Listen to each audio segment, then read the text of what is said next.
Siapa nih yang belum bisa buat kue sus atau pernah buat tapi masih suka gagal? Ayo kita belajar sama-sama. Kali ini akan aku bagikan resep kue sus yang biasa aku pakai untuk jualan nih teman-teman. Hasilnya lumayan banyak per satu resepnya. Kulitnya insya Allah kopong dan flynya ini enak banget, super creamy dan lembut. Pastinya cocok untuk ide jualan. Penasaran kan gimana caranya dan bahan-bahannya apa aja? Ayo kita buat sama-sama. Langkah pertama kita buat kulit kue susnya dulu. Tuang air 200 ml, gula 1 sendok makan, garam 1/4 sendok teh dan margarin 125 gram. Di sini aku pakai Blue Band ya. Kita masak api sedang aja, terus diaduk-aduk hingga mendidih. Setelah mendidih, kecilkan api kompor, kemudian masukkan tepung terigu. Aku pakai yang protein tinggi ya, sebanyak 150 gram. Kalau misal teman-teman mau pakai yang protein sedang sih sebenarnya bisa juga. Tapi kalau pribadi aku lebih suka pakai yang protein tinggi karena menurut aku hasilnya lebih mengembang bagus gitu. Oke, kita aduk cepat sekitar 3-5 menit. Nah, salah satu kunci agar kulit kue sus itu bisa mengembang dan kopong sempurna, itu pastikan kandungan air yang ada di adonan itu sedikit ya teman-teman. Jadi kita masak rada lama. Nah, kira-kira seperti ini hasilnya. Oke, kalau udah langsung aja kita pindah ke wadah. Dipipihkan seperti ini agar uap panasnya cepat hilang. Kita biarkan dulu hingga dingin. Nah, kalau udah dipastikan dingin, baru kita tambahkan telurnya. Sebanyak 3 butir ya. Di sini aku pakai mixer biar gampang. Sebenarnya bisa aja diaduk pakai spatula, tapi menurut aku lebih pegal teman-teman. Jadi aku mau yang gampang-gampang aja. Ini aku mixer aja ya. Nah, kita tambahkan telurnya satu persatu seperti ini sambil di mixer kecepatan sedang dulu aja biar gampang. Nah, kalau udah semua telur masuk, kita mixer kecepatan tinggi sekitar 1-2 menit hingga adonannya benar-benar tercampur rata. Mixernya aku sisihkan dan lanjut aduk pakai spatula. Ini konsistensi adonannya lumayan padat ya teman-teman. Jadi ketika diaduk ini sedikit berat, tapi masih ada lembut-lembutnya sedikit, nggak keras banget gitu loh. Oke, ini udah selesai. Selanjutnya kita siapin. Di sini aku pakai cetakan kue paya biar bentuknya itu bisa sama besar dan cantik juga. Dan untuk adonannya aku pindah ke plastik segitiga. Untuk spuitnya aku pakai satu plastik segitiga lagi biar nggak mudah pecah aja. Untuk jenis spuitnya aku pakai yang seperti ini. Nggak ada kodenya teman-teman. Ini aku beli di toko bahan kue. Nah, motifnya kira-kira seperti ini. Langsung aja kita semprotkan ke dalam cetakannya ya. Oh iya, untuk cetakannya dioles dengan margarin. Nah, kita semprotkan cukup seperti ini aja, jangan terlalu bertumpuk. Jadi nanti ukurannya sedang ya, nggak terlalu besar-besar. Lakukan hingga selesai. Oke, ini untuk tahap yang pertama sekitar 16 pieces dulu. Sebelumnya udah aku panaskan ovennya pakai suhu tinggi ya, 200 derajat Celcius. Kita letakkan di rak bawah dan ini kita panggang di suhu kisaran 180-200. Api atas bawah kurang lebih 40-50 menit atau boleh disesuaikan dengan oven masing-masing. Jadi untuk memanggangnya pakai suhu tinggi, kalau pakai oven tangkring api besar ya. Setelah 20 menit hasilnya cantik banget. Jadi selama memanggang kue sus itu nggak boleh ovennya dibuka-buka sampai gelembung-gelembung kecil yang ada di permukaan kulitnya itu benar-benar berkurang atau hilang teman-teman. Nah, sekitar 50 menit untuk oven yang aku gunakan udah mateng, gelembung kecilnya juga udah hilang. Nah, ini bisa kita keluarkan dari ovennya, ini udah mateng. Hasilnya cantik banget, mengembang sempurna. Lanjut panggang ya untuk adonan yang lain, lakukan hingga selesai.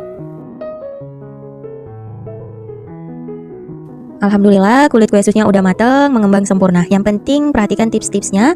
Pastikan ovennya udah panas, baru kita masukkan adonan. Panggang suhu tinggi dan perhatikan kulitnya ada gelembung-gelembung kecil. Kalau udah benar-benar hilang, baru bisa kita keluarkan dari oven. Insya Allah hasilnya kopong dan kokoh seperti ini, anti kempes-kempes. Bagian bawahnya juga nggak gosong. Tuh, bagus ya. Dan kalau untuk jualan, teman-teman bisa buat kulitnya ini malam. Jadi kita simpan aja di dalam box tertutup dan besok paginya bisa kita isi flah. Jadi kerjanya bisa disambi gitu teman-teman. Ya, kita sisihkan dulu. Lanjut kita buat flah vanilanya. Siapkan panci, masukkan gula pasir 150 gram, tepung maizena 60 gram, garam 1/4 sendok teh, kuning telur 2 butir, susu UHT full cream sebanyak 750 ml. Di sini aku pakai susu UHT full cream agar hasilnya itu creamy.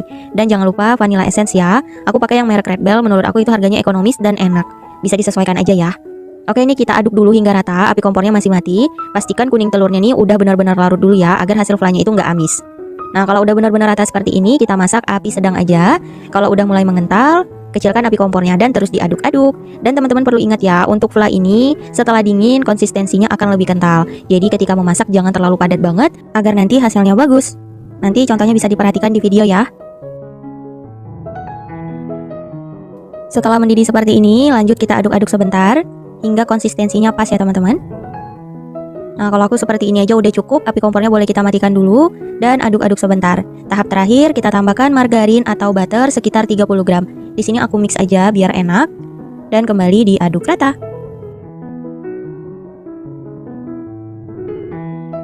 Setelah tercampur rata, ini flahnya udah mateng. Tuh, teksturnya udah lembut banget. Kita pindah ke wadah dan biarkan dulu hingga dingin. Untuk bagian permukaannya bisa kita tutup menggunakan plastik wrap seperti ini atau plastik biasa boleh agar permukaannya nggak kering. Kita biarkan dulu di suhu ruang hingga dingin.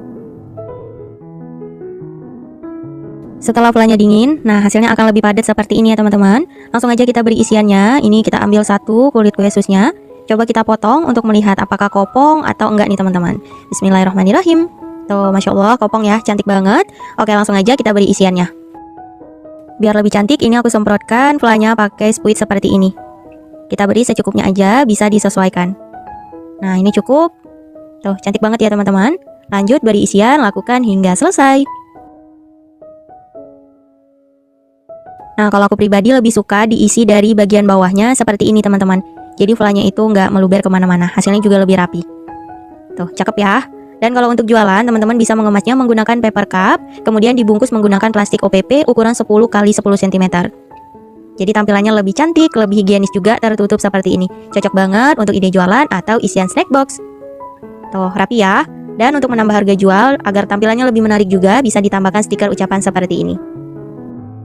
Paket komplit nih teman-teman. Mantap ya, bisa untuk ide jualan. Kalau aku di sini jualnya sekitar Rp3.000 per piecesnya. Oke, langsung aja kita cobain. Ini aku ambil satu. Bismillahirrahmanirrahim. Enak banget, kulitnya itu lembut, flanya itu manisnya pas, lembut, super creamy, lumer juga nih teman-teman. Enak banget. Dimakan dingin flanya makin mantap. Semoga bisa menambah kreasi ide jualannya. Ketika teman-teman cobain, semoga berhasil ya. Yang penting pastikan bahan-bahannya masih bagus. Ikutin tips-tipsnya, insya Allah sih pasti berhasil. Dan untuk pengemasan, kalau flanya di luar seperti ini bisa menggunakan box atau bisa disesuaikan aja. Dan kalau untuk flanya yang di dalam, ini aku pakai plastik OPP. Oke teman-teman, selamat mencoba. Semoga suka.